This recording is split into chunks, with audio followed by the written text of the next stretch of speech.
Welcome everyone to another episode of a Brice Side. We are here today at Carn Euny, which is an ancient Iron Age village. How many miles are we away from Penzance? About 3. Yeah, it's only 3 or 4 miles away from Penzance.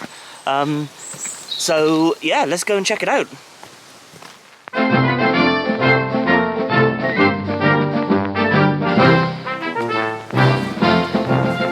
So there's 2 pathways to get to Carn Euny. There's a green route and a blue route. The blue route is the one that we are not on. That's the longer route, which apparently, I think... Well, this is the recommended route. This is the recommended route, but I think if you're slightly less able, I believe the blue route is the advised one. So this is the shorter, more direct route to the ancient village. Good to know.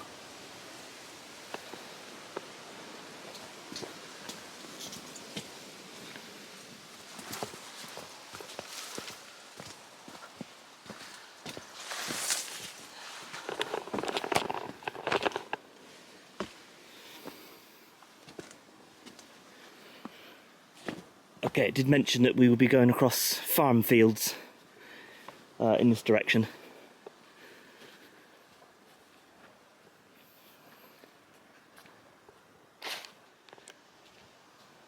A nice rainbow. We had a bit of rain last night, but good rain, like rain at night. I don't mind that. So, the kids, they're in school. Yay! Well, AJ's in nursery, not school technically. We just call it school because it's easier. School and nursery. Let's just say school. Or a whole 5-minute ramble about both. Yes. I see another arrow. We've got our wellies on today. We have got our wellies on, yeah.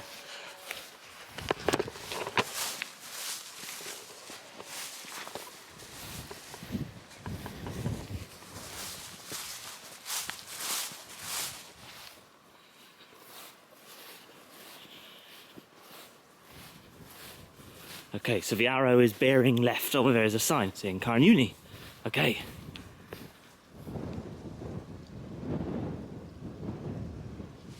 So how was the road getting here? Cornish. Cornish. Yes. Very single track for my very big car. Yes. But we didn't pass any... We're early in the day, aren't we?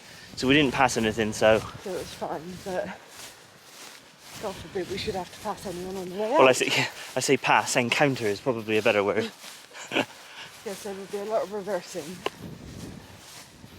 But it's fine. I'm an experienced driver. And a Cornish driver. Driven on these roads all my life. Oh, I think I see it.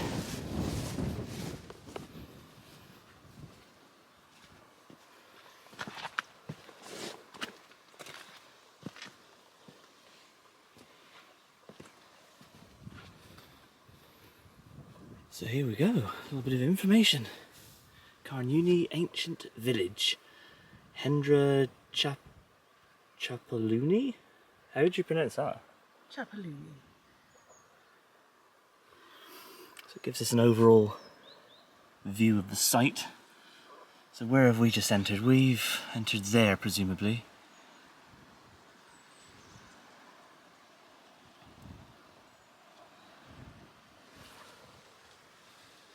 So Carn Euny was occupied from the Iron Age until the late Roman times and is one of the best preserved ancient villages in southwest Britain.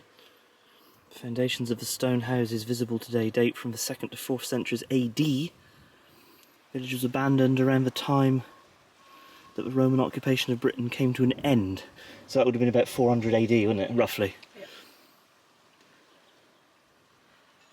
Opening times, blah blah blah. I think this site is opened, like, I think you can come here, I mean obviously at any reasonable time in daylight hours, something like that.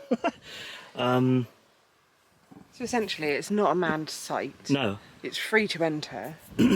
And essentially come at a sensible time. Yeah. Because it is very treacherous roads.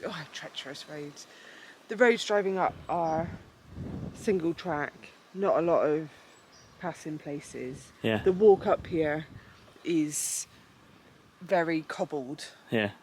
So to come up here in the dark, you would need to be well prepared. Yeah. And it's obviously not recommended by the Cornwall Heritage Trust, Yeah. who manage the site. So there's a few of these information placards around. Let's have a little look at this. Oh, so an artist's impression of. So is this, I wonder, kind of we're stood here maybe, and you.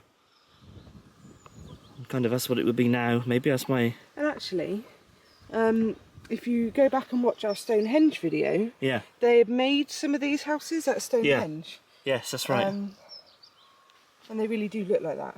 Yeah. So above, the first houses on this site were relatively simple circular buildings dating from the late Iron Age. Yeah. Interesting.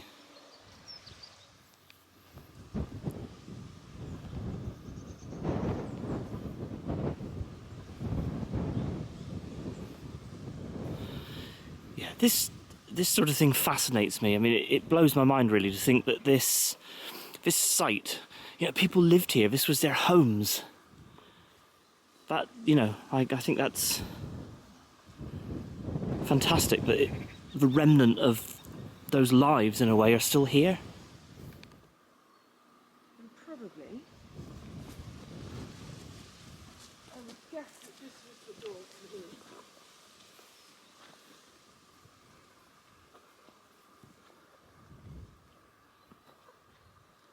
roof. Hello. Can I come into your house, So please? possibly, yeah, well, maybe, yeah. It's difficult to. It's so hard to. Like I said, it is just the remnant of a building, wasn't it? Possibly, yeah. So back in the 1960s, I think the site was looked at quite extensively by archaeologists, and they found like evidence that there were buildings that predate the stone buildings. So there's no, well, I suppose to my eye and layman's, there's no evidence of that today, but obviously archaeologists know what they're looking for. So amazing.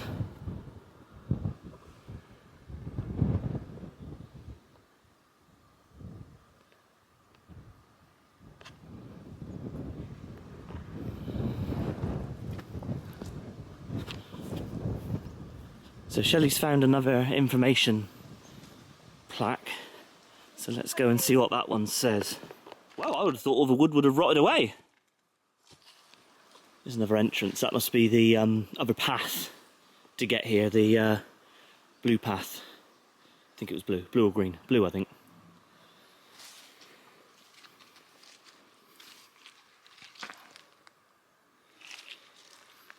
So underground chamber, this is one of the best preserved prehistoric settlements in southwest Britain, blah blah blah. So it contains a remarkable underground stone chamber and passage, a Fogou. So we'll go and find that in a minute. So here we are. You are here. And there is the Fogou.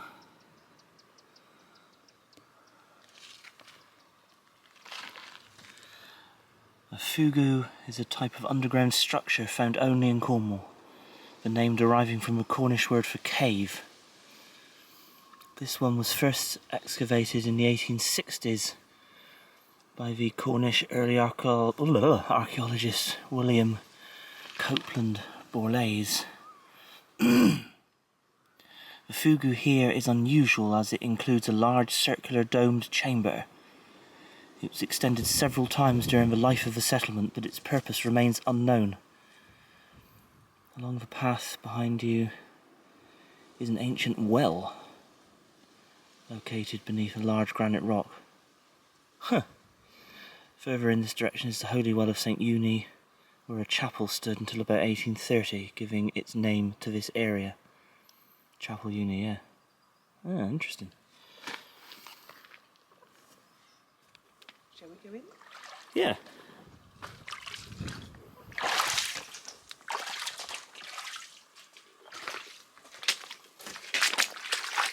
You can stand up once you're inside. Hello. Right, yeah. Yeah, well, yeah. Oh. Yeah, yeah. It's quite strange. I've heard that like Fogous, they don't know what they were used for. There was some speculation that they could have been used for storage, shelter, or like a religious reason. But when we look at those rocks up there, look at the size of those rocks. Oh, boulders.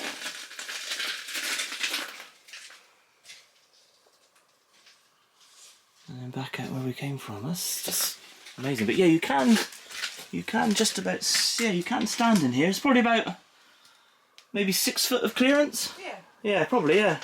Yeah, I can stand comfortably. I'm about what 5'9"ish. It probably wouldn't have been 6 foot. Do you know what I mean? Yeah.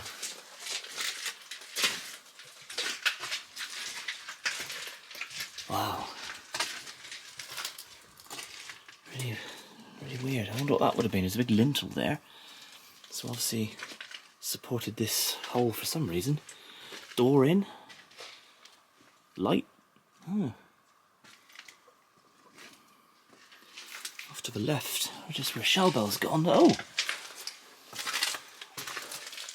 Ah, this is what it was saying. This is what makes this structure is what makes this Fogou unique. Because they don't normally have rounded, so obviously that's a roof that has been more, has been added. But that looks to me, and my uneducated in archaeology eyes, as what would be a fireplace. Yeah.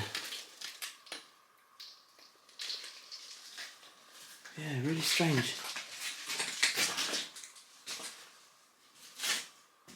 Huh. Weird. Gosh. Yeah. Oh, I hit my head. So that's where we came from, that's where we entered the Fogou. And now going out this way. And climb out. So the top of that structure, the roofed area, is there. So we've just come out of the Fogou there. Large circular structure here. Some sort of boundary, whether it was completely enclosed. Difficult to tell. Well, to my eye it's difficult to tell, I'm not an archaeologist. Obviously. There's some sort of paved entranceway here.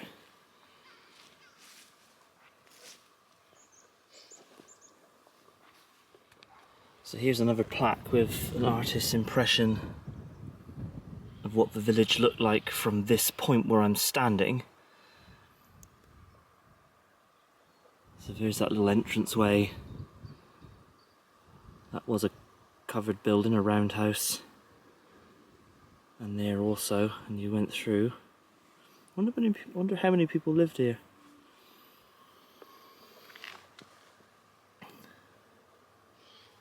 So during the Romano-British period, a small but thriving community lived here.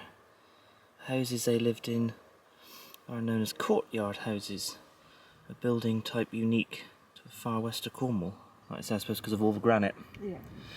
Usually oval in plan, courtyard houses have thick stone-built walls surrounding a large central courtyard, with small, round and long rooms built against the outer wall. The walls of the different houses were interlocking, providing security and shelter for the inhabitants. Courtyards were drained by stone-lined gullies, and may have been used to provide shelter for sheep and cows, and for outdoor activities such as grinding grain, weaving and cooking. Ancient boundaries in the surrounding landscape show that the inhabitants farmed an extensive system of rectangular fields. They grew oats, barley and rye and kept flocks of sheep, particularly for their wool.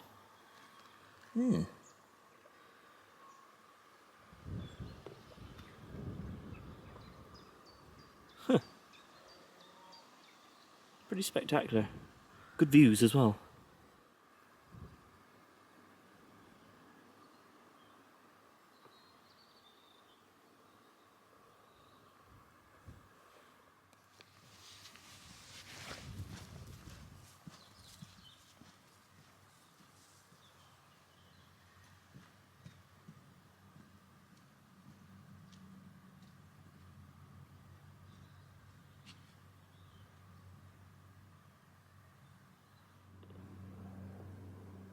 Just a general overview from kind of like the middle of the village.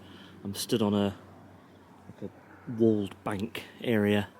So coming round, that's the Fogou, like the back side of the Fogou.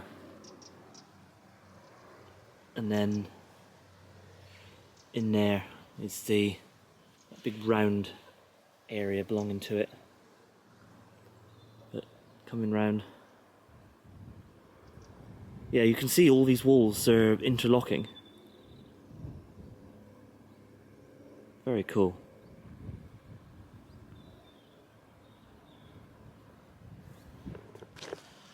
And there's people who... It fascinates me that people would have been born here, obviously lived here, and died here without probably going that far, just into the fields beyond the boundary. I don't know. It's weird. Very difficult to imagine. I think your mind, yeah, your mind's, with the help of those illustrated placards, you can, in your mind's eye, you can see how it probably looked, but it is difficult to imagine, I must say. So did you know in about 1750, long after the village had been abandoned, a small cottage was built in the area to your left? It was occupied for about 100 years. Some of the interior walls of the courtyard houses were removed at this time to create garden plots. Yeah, I was there looking at this house, this building up here, because all of these are obviously round, and then all of a sudden you get to this one, which is square or rectangle. So obviously coming in here into this little cottage, so this structure built in about 1750 within the ruins of Carn Euny itself. That's strange.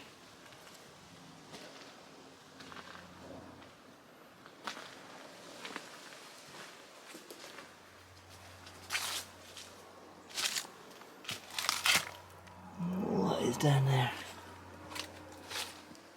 Yeah, this structure definitely catches your eye.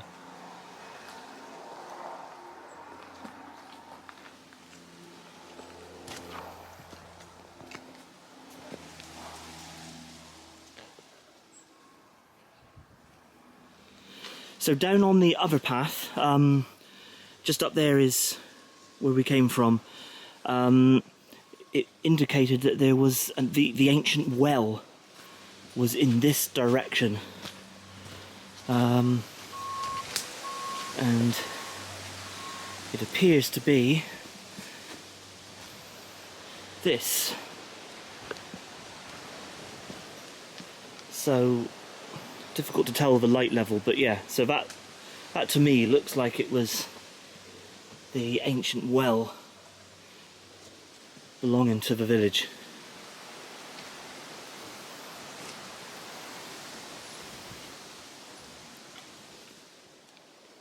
And right beside the well is this tree with all sorts of weird witchy druid things. Oh, and a face mask. Huh, that's funny. People putting offerings out, maybe?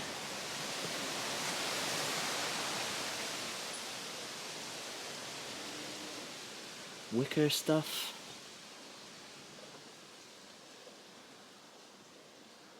Weird.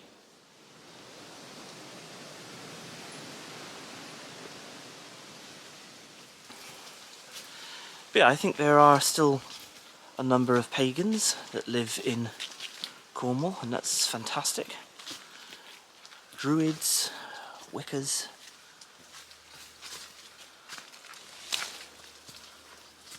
Right, so we're coming back in now to the village.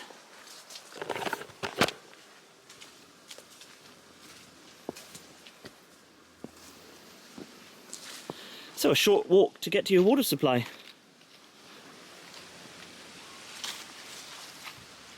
Very cool.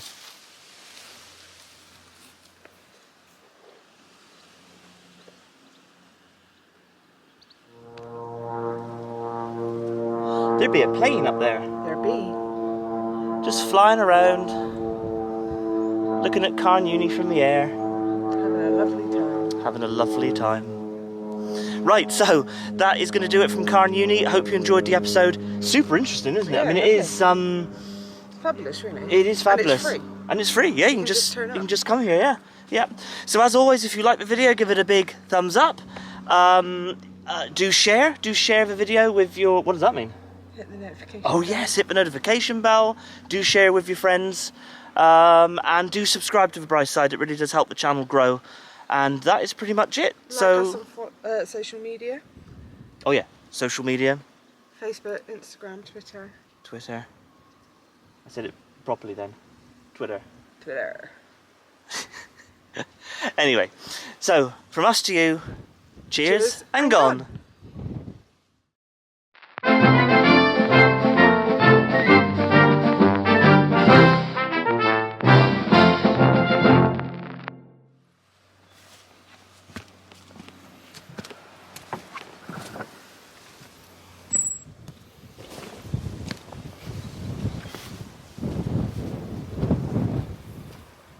A little bit windy,